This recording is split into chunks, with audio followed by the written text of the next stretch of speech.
sunk an enemy destroyer.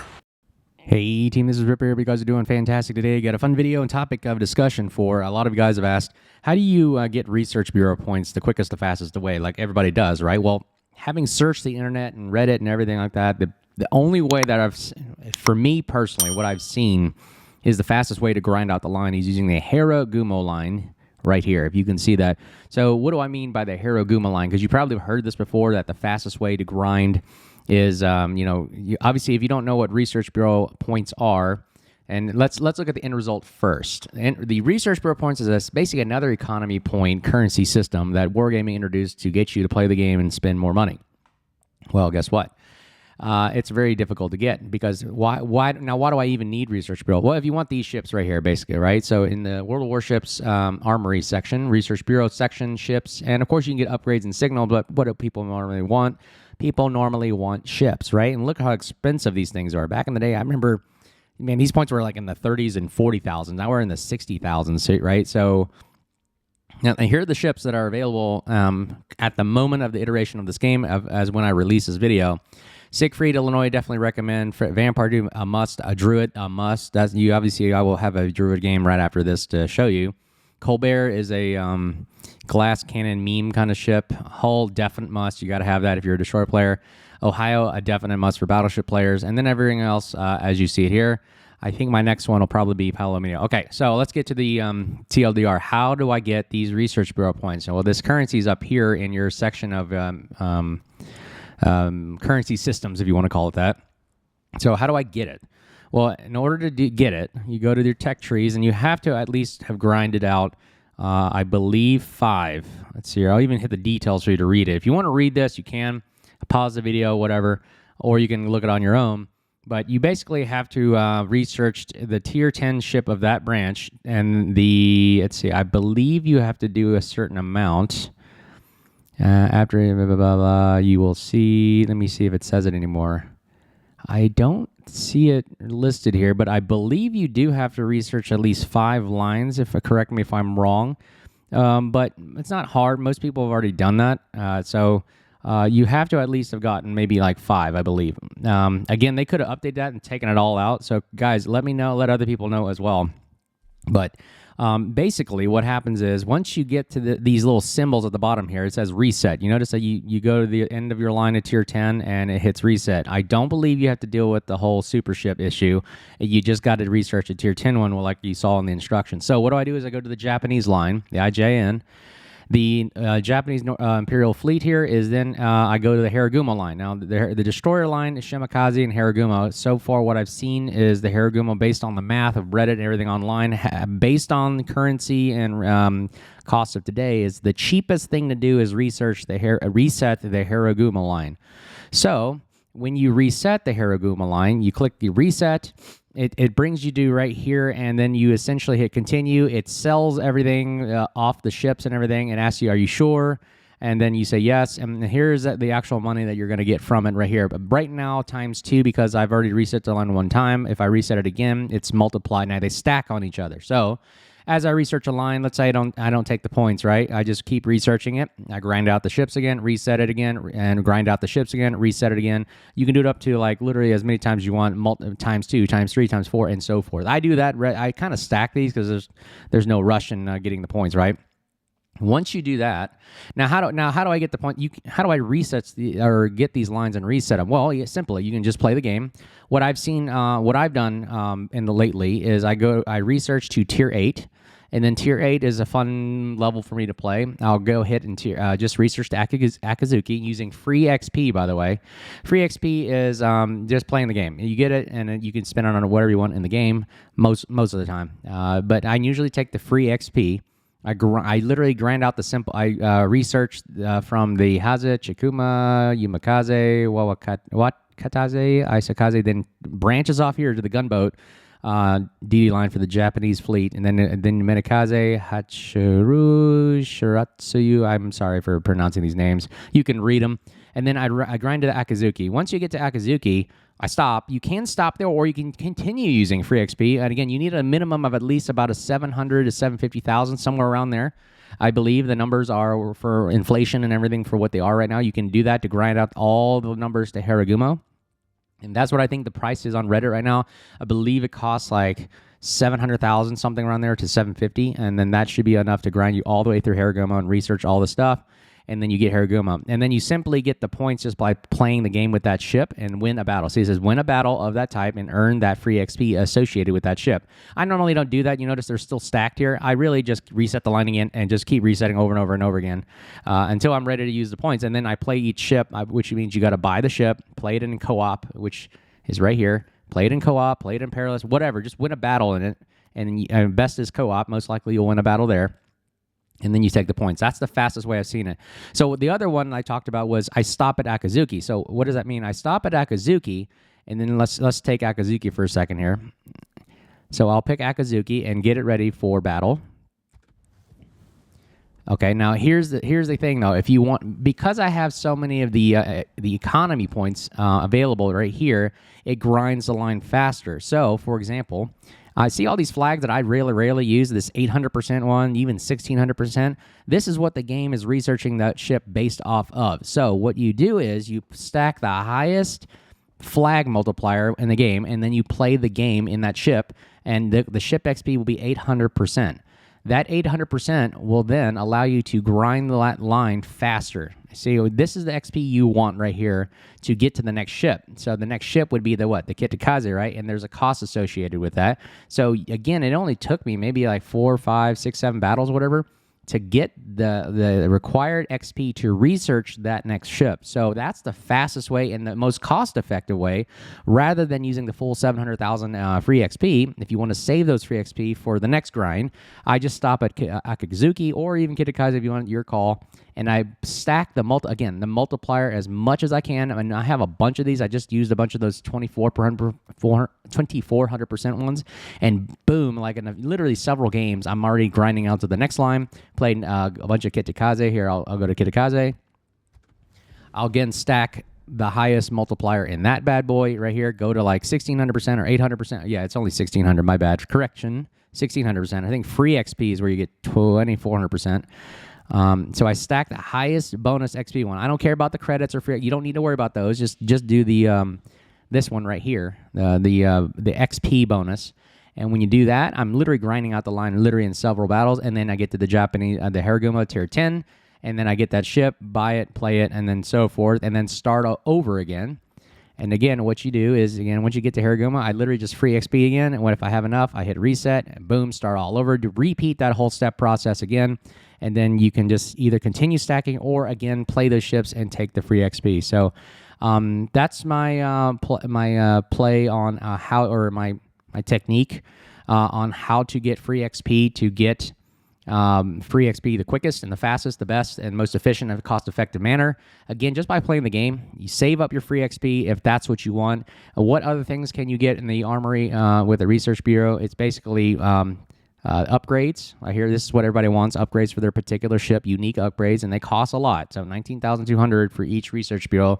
Signals, I rarely see people use. I think that's a waste, because you can get them other ways. But really the biggest one is the upgrades for your ship, because these ships actually perform a little bit better. My next one is the Venezia. I'm going to get the upgrade for its smoke generator. So that's the things you can use it for. So I've explained to you the reasons on why we would get it and how to do it the most effective and costly way, and or efficient manner of getting it, and then other things you can get with Research Bureau points. I hope that helps you guys. Let me know, and then we'll take a look at a video right after this as a bonus to see some Druid gameplay. Hey team, here you're back here. All right, so if you stuck around and want to watch a bonus video, here is one of the Research Bureau points that I definitely highly recommend, which is the Druid. Again, it's not for everybody. The Druid gameplay style is fairly one-sided. It doesn't use torpedoes. It just focuses primarily on the guns. And if you read about it, I've already done many videos. It's one of my favorite destroyers. This is the 127 millimeter, 975 meters per second. I've built this out to long range capability, and I've noticed that if you build out this range, you are literally the most annoying destroyer with this AP kind of damage for AP only kind of gameplay style, because you're reaching out and touching people so far. It's so annoying, especially for battleships, because they're just farmed to death. Instead of using HE, you're actually farmed to death with AP, which I believe, again, correct me if I'm wrong, is one of the most difficult things to repair or heal against, because at least with fire damage, you can heal that. AP damage, way different ratios and numbers for healing. So why do I like the Druid so much? It does things like this right here. Oops, I'll slow that down. I don't know why this Marceau wasn't firing back, but you can see the firepower that it provides, especially against, destroyers. It melts destroyers' flange. We have a little help there with the Hindenburg. Kudos to you. And just look at the firepower. It will just literally just take and melt damage right there. And you can't do much about it other than, like, a nose-in Druid is one of the most terrifying things to shoot at. Unless you got the firepower to deal with it, like a Barbiano or a Colbert or something like that. But even then, you got to be careful because if the Druid smokes up and has spotting, you can do stuff like you just saw right there, where you're just a machine gun of AP. And this is the improved AP, by the way, the best ricochet angles in the game. And it means you have to angle even like more past 72 degrees in order to avoid being shot. But again, it still does damage to you, even while you're turning away. And then I've also maxed this out in the commander build at the end of the video. You'll see is 2,365 per shell. That's a lot of damage to be hitting or getting for the firepower that you're providing. I believe it's per shell, or maybe it's per salvo. I don't know. Either way, it's a lot of damage. All right, so look at this. We're literally shooting a Salem from 11.8, and we're hitting them, and we're nailing them. And even though I was doing 390, it's still doing chip damage that eventually over time is going to be detrimental to the ship. So what do I do to how to play this? Because he's so far away, I find that out these ranges, it's so difficult for Des Moines and Salem to hit the target, especially in moving or even a nose-in one. And you can see I'm throttle juking, playing around with movement, position, and it's so annoying. And then again, kudos to this player for actually sticking with it, but most players give up after this, like he did right here. After about maybe 3 salvos, he's going like, this doesn't seem to be working.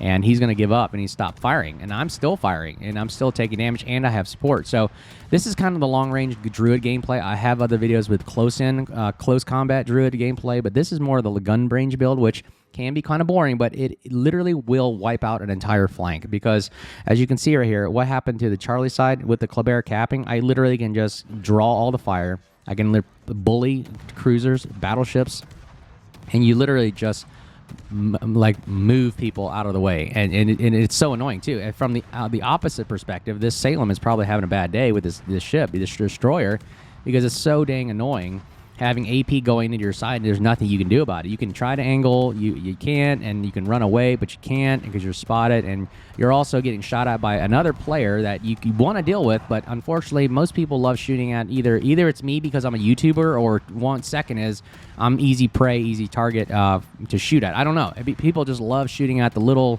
tier 10 AP only destroyer with no torpedoes. So it's interesting. I always enjoy watching the gameplay, and that's what I'm doing. As a destroyer player, you want to take as much damage as possible away from your friendlies, because you're the biggest distraction and target in the game. Because why? Destroyers are the key component of the game. You kill a destroyer, you're literally going to push the odds in your favor. As you can see, that tactical there, pop smoke when you see you're receiving too much damage, and again, then you just go undetected, fire your AP as much as you can, and these quick smokes are really, really amazing.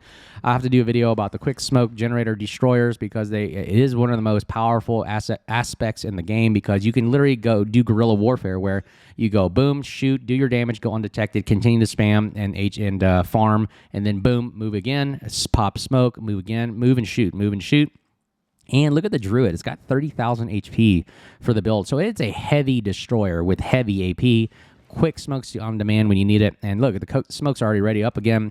And you've got a 3-kilometer hydro with standard for the British line. But that's it. And that is the gameplay for you. It doesn't make for very interesting gameplay or fun in a sense, but it's fun for me, because I'm literally just doing massive amounts of damage. Look, if I'm hitting his bow right there, look at that, for 1,400, 780.